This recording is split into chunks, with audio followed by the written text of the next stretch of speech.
Hey guys, welcome to J Square Digital YouTube channel.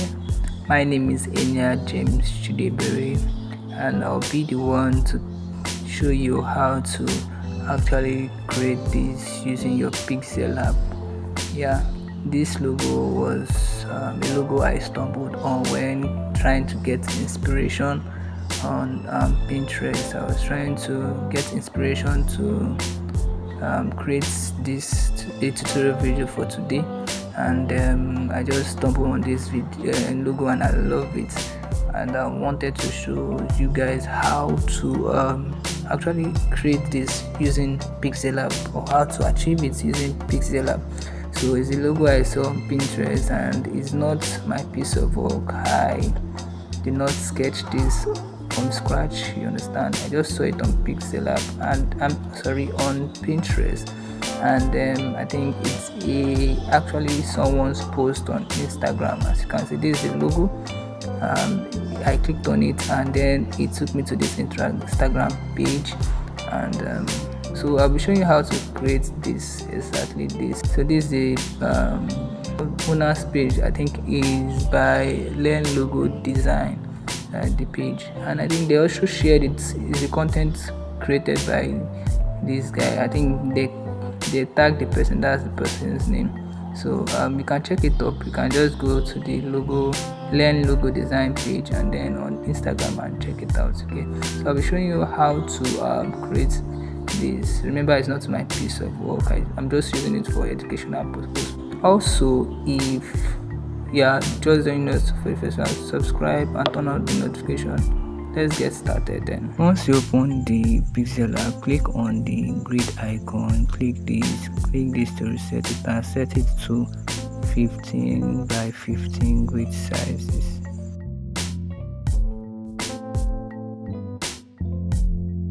So click on OK, then we'll uncheck this, and then we'll leave this on. So then we'll start adding our shape. Click on shape. We'll use it, since it's magnet to this grid, just follow the number of grid that we are using. So we'll reduce it by 1 all around, and then we'll color it black.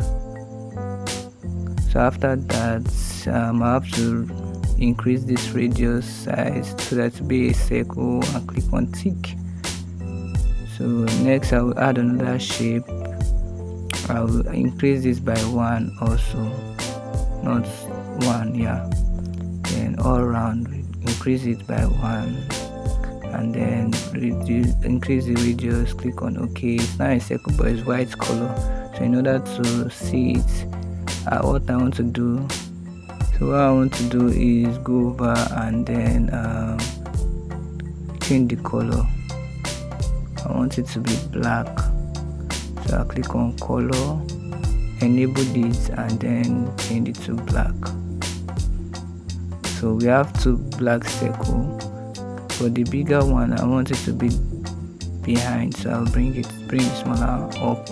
So I'll click on the small circle and click color, enable it, and then change it to white.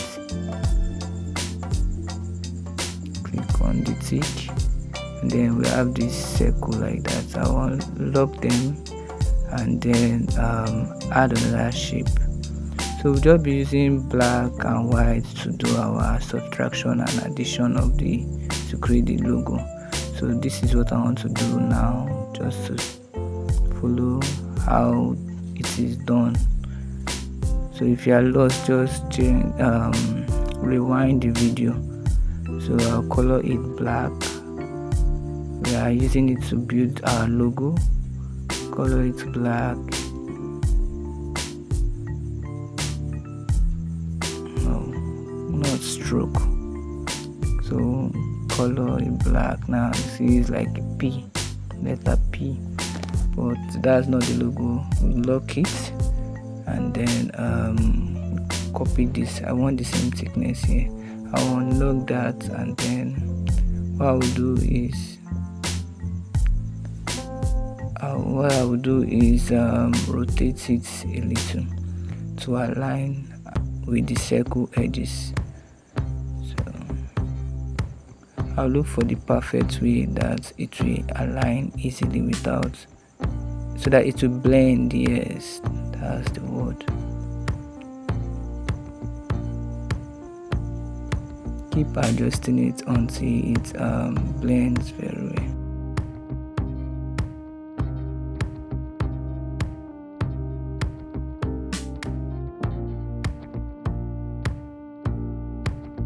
Okay, I'll copy it. I think it's okay now. I'll do it again. So they'll be touching each other by the edges. Just follow my step. So this one I will extend it. It should be longer, and then also let it blend towards the white circle inside by the edge. I'll copy it again, and then this time around I'll change the color to white, enable it, and then change it to white. The ones I'm using white are the ones that I'm going to erase later on, so I'm just using it to be the logo. So I'll blend it also to be the edge of the inner circle also at both sides. So keep adjusting it like that, extend it like this, and then let it blend to that inner circle. So we have this pointed shape at that corner. So I've altered the angle to this, but don't worry, I will change it later. So but let me just get the perfect blend. So I think it's blending very well. So I'll check the other side, and then I think it's okay. Alright, I think this is okay. Let me do small adjustments.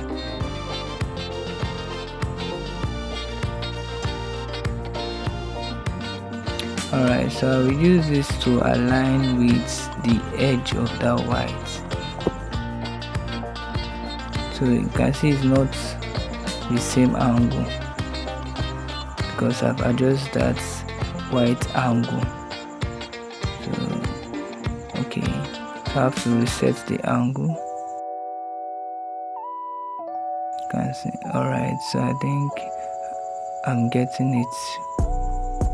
Yeah, once it's on the same angle, then I can let's see, delete this and then use this, copy it and then align it. Okay. Yes, reduce it and then so it has to blend with the black edges, that round circle black, and then align with the edge of the white inside. Then they all terminate at the edge of that white too. So I'll forward this video so that I won't waste much of our time until I get it.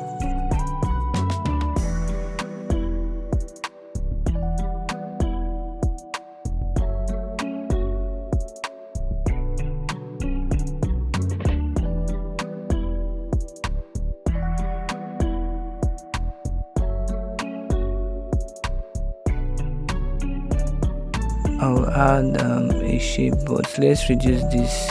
I just want it to be within that circle. It's not supposed to cover the whole white circle, just inside, but still blending with the edge of the circle. Okay. Alright, so if it's okay, I will just do some little adjustments.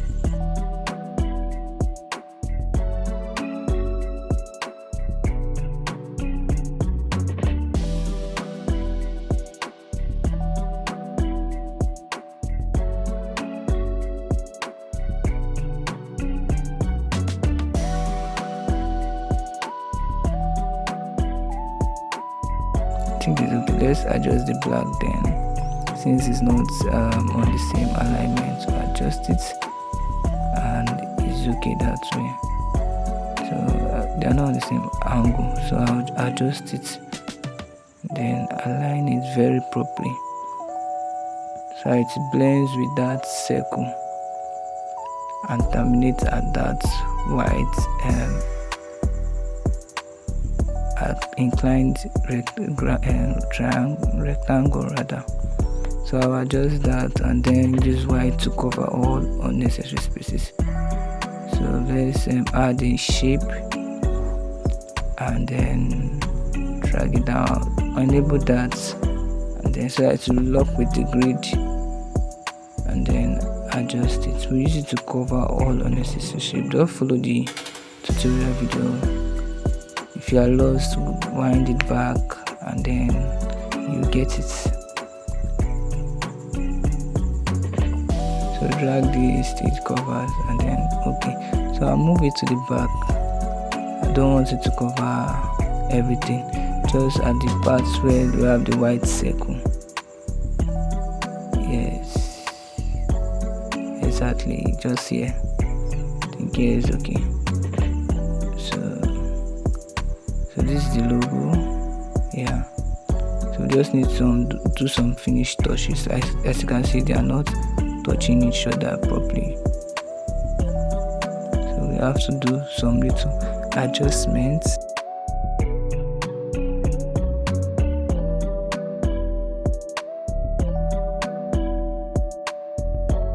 Okay, you can see it has passed the alignment, so I will adjust it.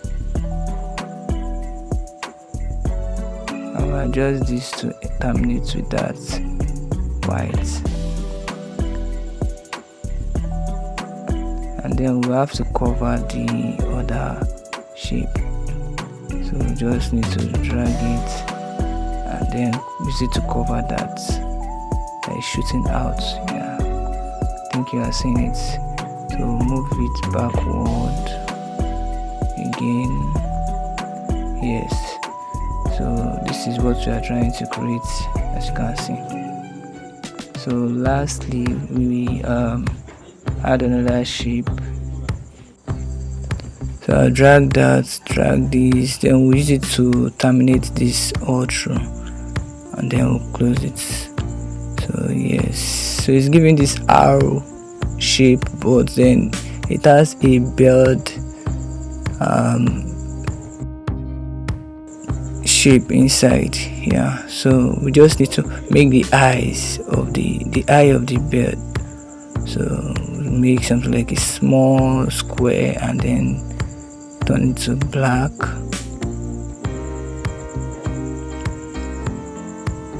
And then we increase the radius so that it becomes like a circle.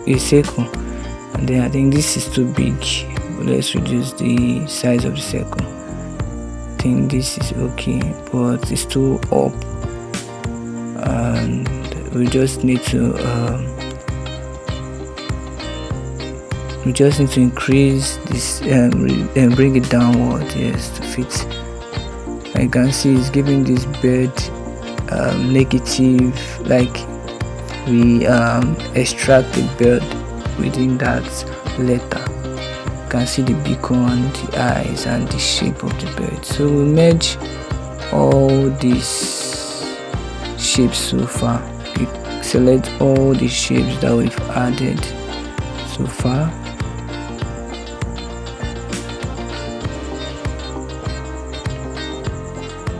Yes, enable this and then merge them together. So the next thing we'll do is to erase the white, you can see, so that we have the black left. So I will duplicate this and then hide this, something I want to do, then merge it. This will ensure that the size of the logo is fit within the actual size. Yes, we can see we can now control this. We have actually vectorized a logo, a negative logo. So this is how to create a negative logo in Pixellab. How to create a negative logo in Pixellab. So I'll color it, enable this color. So we use this light blue. This is the color code. I'll circle it so that you can see, you can easily input it if you want this exact color. So for the background, I'll use a darker shade of this color. Yes, so this is a negative color also. So the color code as well is this, you can see, and then we delete this. Okay, tick OK. So this is how to create the negative logo with Pixellab. So let me centralize this. Click on relative position, central and center mid. Click on OK. So we are done. Next, you just to save your work. Save as image. I usually use ultra dimension, so change it to ultra and then save to gallery. So thanks for watching. I'll see you in the next video. Bye for now.